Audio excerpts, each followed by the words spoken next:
Open your eyes, you inside my head. You don't want to see what I do when I get angry. I got the hugest hands and I just might use them, man. You don't want to see. What it do, YouTube? Is Coffee tapping back in, man. And y'all remember that jump off SPI? When I get angry, it was on Madden. I forget what Madden that was. Comment and let me know if y'all remember. I want to say 06 or... No, actually, I think it was even before that. I think it was the one with Brad Johnson, the old Vikings QB on the cover, right? I don't know. I could be tripping, man. Comment to all my Madden players out there. SPI used to get it in Madden as well, man. I remember when I used to chop it up with SPI on the regular. There was some individuals that were tapped in, you know, from getting it in on Madden with Spider LOC, but I never played him. But you know what I'm saying? Don't no one want to see Coffee in Madden. It's been a grip.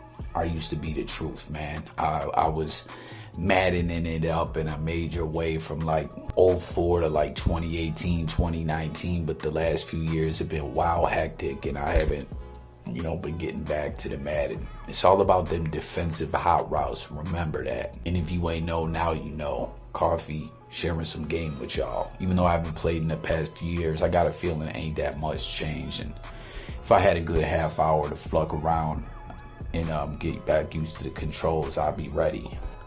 But yeah, I thought that track went hard. There was a lot of Maddens that had some fire music out there. I believe 2011, the joint that came out, was one of the toughest Madden soundtracks of all time. It had the Tupac You Can't See Me joint with George Clinton on it. I think Tribe was on there, the Beasties, B.O.B., and many, many more classics, bangers, and new exclusive music. But anyways, getting back to SPI, I don't know if a lot of y'all know, Spider LOC got nominated for, I think it was from Madden, for some kind of a music award that had something to do with gaming and soundtracks or whatever. And 50 Cent somehow swooped in. I don't know if he paid the people off or what, but he ended up walking away with Spider LOC's award. No cap. Y'all can go look into that. That really happened. I swear it's just so befuddling to this day what exactly the situation was, why Spider LOC's ish never came out on G-Unit. I know some people talk ish and just hate, but I think SPI is nice. I've always been a fan of his music. 50 Cent signed him for a reason. And I don't know, after hearing more about his story, I really wonder if that was Snoop Dogg, as Snoop and 50 Cent still have this real close rapport. It's kind of bizarre, actually, in a way. Like, even when Game and Fifth were going at it, hard body karate, and Game was getting all extra disrespectful, saying all kinds of fucked up ish about Game and pretty much the whole unit, Snoop was still cool with Game, and Snoop was cool with Fifth, and Fifth was cool that Snoop was cool with Game, where 50 Cent more or less put it out there like ultimatums to people. You can't fuck with the Game. We don't even want him on this label. If y'all recall, the Doctor's Advocate album had to get moved over to Geffen, even after he didn't ceasefire with the dissing. And you know, Dr. Dre's pretty much severed ties with him as he tried to get him to stop beefing and all that. Just like they couldn't even have that second project come out on Interscope at all. He had to be shifted over to Geffen. So the fact that Game was cool with Fifth, Fifth was cool with Snoop being cool with Game is kind of crazy if you think about it. Like, he was handing out those ultimatums like Adam 22 did when he was telling Back on Fig, when they still worked under the No Jumper umbrella, y'all can't rock with Milk at all. You guys got to get up out of here. But anyways, man, you see Spider LOC posed up with Luce, Cannon's wife. They seem very close and comfortable. I don't know what the situation is all with that, but what I do know is, speaking of Luce Cannon, who has kind of become Wack 100's latest puppet, latest ventriloquist dummy. You know what I'm saying? Got his arm up his behind, manipulating how the man's talking. Pause. Just like we saw him do with 600 and someone else, I forget. Who's been Wack 100's latest ventriloquist dummy puppet ass motherfuckers out here carrying out Wack's agenda in flunkery that he's going through, trying to take out all his ops and adversaries in the blogosphere. And Luce Cannon had been going in on Big U. I'm sure people are very familiar with the claims and such that he's made. But again, you see SPI hugged up with wifey. I don't know if that's his current wife, ex-wife, or whatever. But one thing that's for sure, two things that's for certain, is Luce Cannon's credibility. Meaning, what he's saying is valid, that you can trust his word, is not looking too good. As you see, Street TV did some digging and was able to confirm that this marriage certificate that Luce Cannon was on a podcast talking about, it was cap and it was forged and all that, is 100% authentic. So think about that, man. Think about, the way he's going in, calling other individuals out and other individuals' credity and thoroughness when he's been exposed about a marriage certificate. Make that make sense, y'all. Another call from prison. I was talking to him. Okay. I got in the shower. I left my house by 9. I want to say 9. It's around They picked you up at 9? No, they picked me up about around 8:30, 8:45. I want to say this happened about 9:15. So what time did you guys get there? About? Man, alright, let me think. I woke up at 8 on the dot. My brother called. My grandfather had me the phone. Talked for a little bit. He said they're going to the yard, so you can call me later. Okay. Got in the shower. Talked to my girlfriend for a minute in Sacramento. This had to be alright. She gets up every morning at 9 because she goes to work at 10. So and I talked to her before I left the house. So this had to be, I want to say 9:30. So you guys got to the location? I say we was there at 9:30. I want to say 9:30, 9:30, 9:45.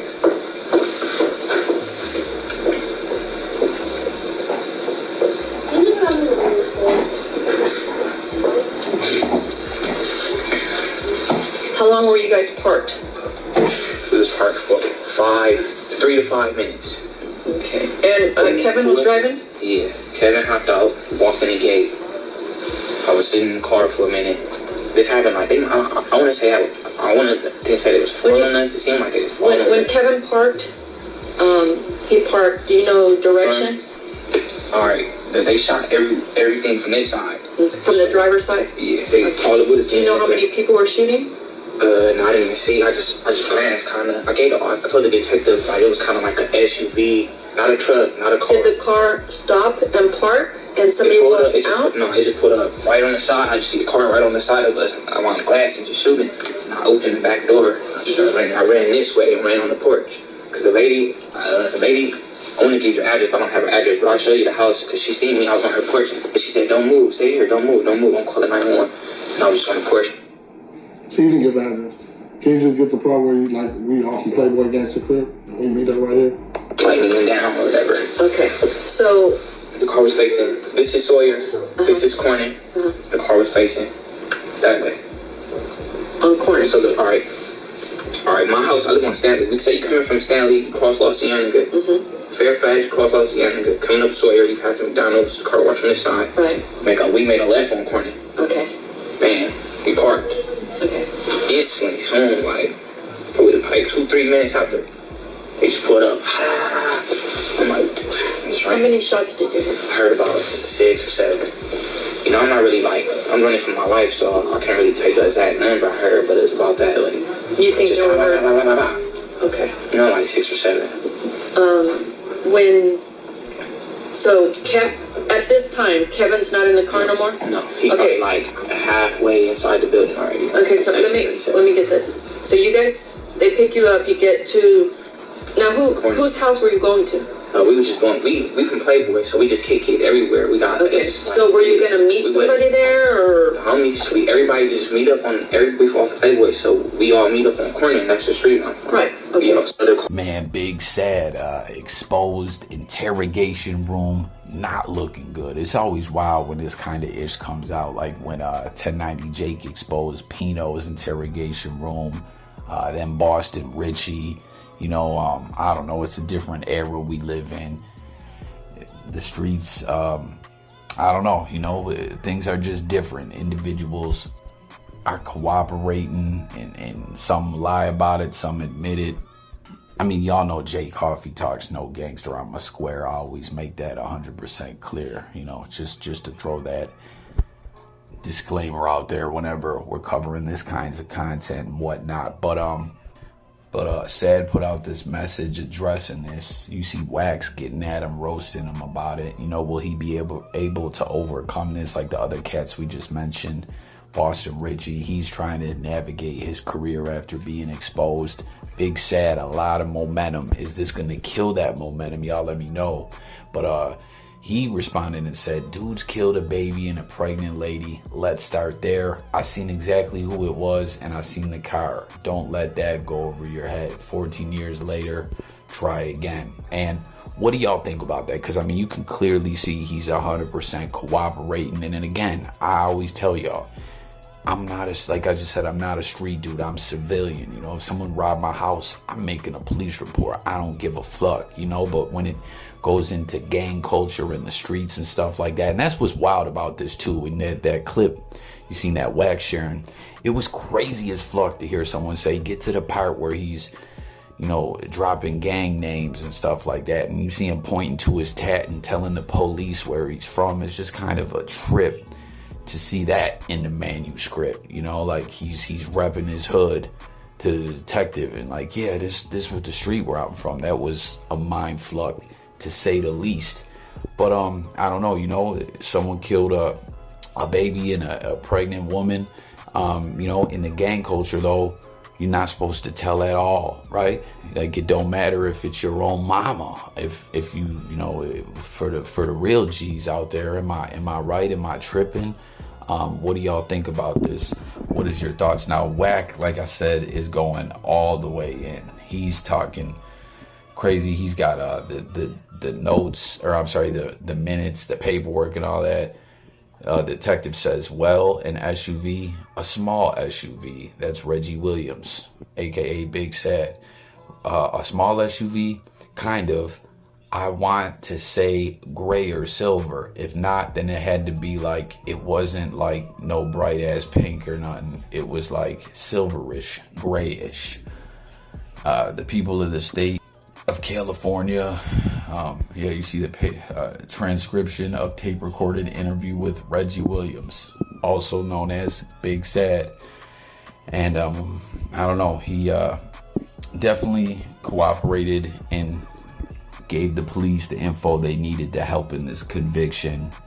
It was a pretty fucked up crime, but again, you know, this is the streets, and like I always talk, in this ever-changing world, in this blogosphere era world, this digital world where information travels faster than the speed of light, faster than the speed of sound, and you see different worlds intersecting and overlapping. In this case, the entertainment world, the music industry, the hip-hop world, this up-and-coming rapper, Big Sad, who at this time, he didn't have this kind of momentum, you know. He was just a dude in the hood claiming a gang, talking to the police, you know. And then you have gang culture in the streets, and then you got, and like I said, the entertainment world, and then you got the courts. It's kind of crazy. And in this era, the rules are changing, the goalposts are being moved. Will this kill his buzz? Will this kill his career? But people, Wack 100 was saying Wack's going in on him. He's talking about, what did Wack say? Reggie Williams, aka Big Sad, what's going on here? Description of a vehicle. I'll wait till you say it's fake. Then I'll release the whole interrogation video. And then he says, free K-Swiss, which I guess is the guy that is locked up behind this case. And then once again, he references Troy Ave.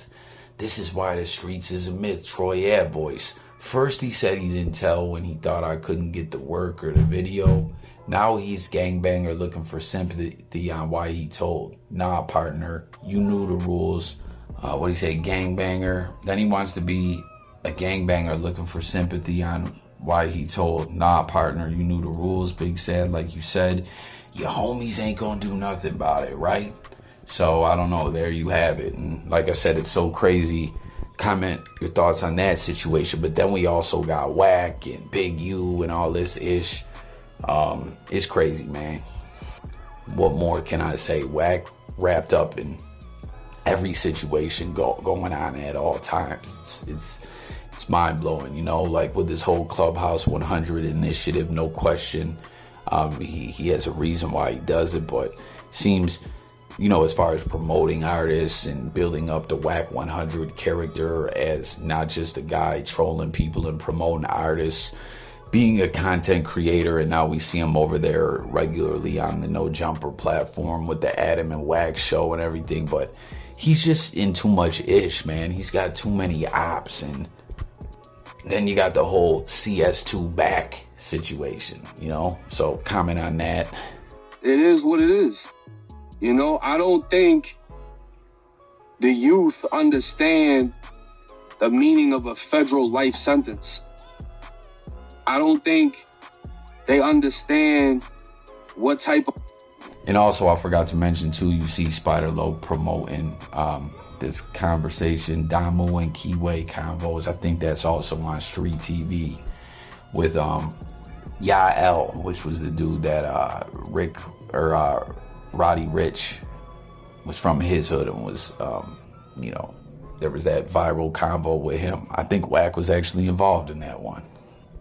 Then that's just a brief little clip from the 1090 Vlad TV convo where he's saying the youth, you know, don't understand the meaning of a federal life sentence. And, you know, 1090 Jake, a controversial dude. He's exposing snitches, breaking down court cases and stuff like that. But with a lot of people who haven't been watching him the whole time, they only know him as this guy who's exposed rappers' paperwork and stuff like that. He originally started out creating content about his life story, his life journey, him catching that case in Florida and going to prison and, you know, being very just honest. And I mean, some people might question some of his stories, like, you know, how thorough he is or whatever. That's a whole nother story. I'm not trying to get into that. But the point that I'm making is he keeps it real with people about what they expect when you go to prison, you know. And then now in this current climate where a lot of the youth want to get obsessed with the street life and,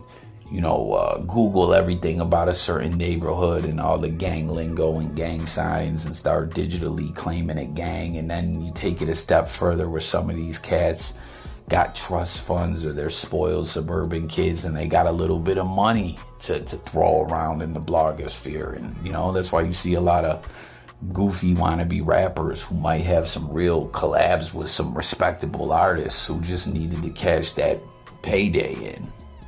And there's a lot of individuals from the streets who are bleeding a lot of these goofball suburban kids for their money, and these kids are thinking they're claiming a gang. And, you know, just, I don't know, it's crazy times. Like I said, always 2024, the blogosphere era.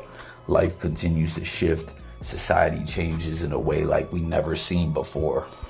And at the end of the day, wanting to be a tough guy and wanting to be gang and all that is like, you know, like it is what it is. Gang culture is a real thing.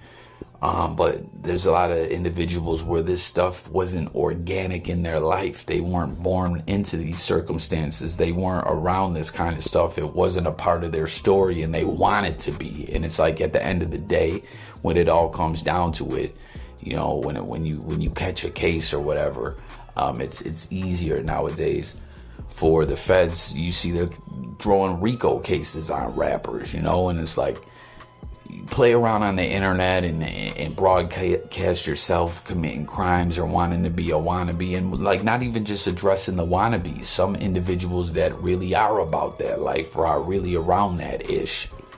It's crazy that they'll, you know, broadcast themselves online and put a little bit too much out there, and don't take much for the feds to throw a RICO on you or to get hit with them crazy Fed years, or like 1090 Jake was talking about federal life. You know, like times is changing. I keep saying it. I know I sound like a broken record. I sound so cliche. Oh, it's a crazy world we're living in, but the feds is out there. They're in the blogosphere. The hip hop police is out there. Everyone, like, it's crazy, man. And my point in saying all this is that 1090 Jake really was trying to share a game with people, and like it's not all glorification of this kind of ish in the way that a lot of individuals think, you know. And I don't know, I just wanted to see what everyone thinks about that, you know. Like, have you tapped into 1090's old content? Have you heard some of those wild stories? If you haven't, I urge you to go back and view some of the old content, you know. Like, no question, he tells his story and he makes it entertaining, just like with the content he creates now. But you always, and not just with 1090 Jake, with any life experience or a movie you watch or anything, be entertained, but also, like, remembering Don't Be a Menace, where it was like, message, peep the message, you know, keep your ears open and eyes open and your focus on point. 2024, don't get mad, get focused, you heard?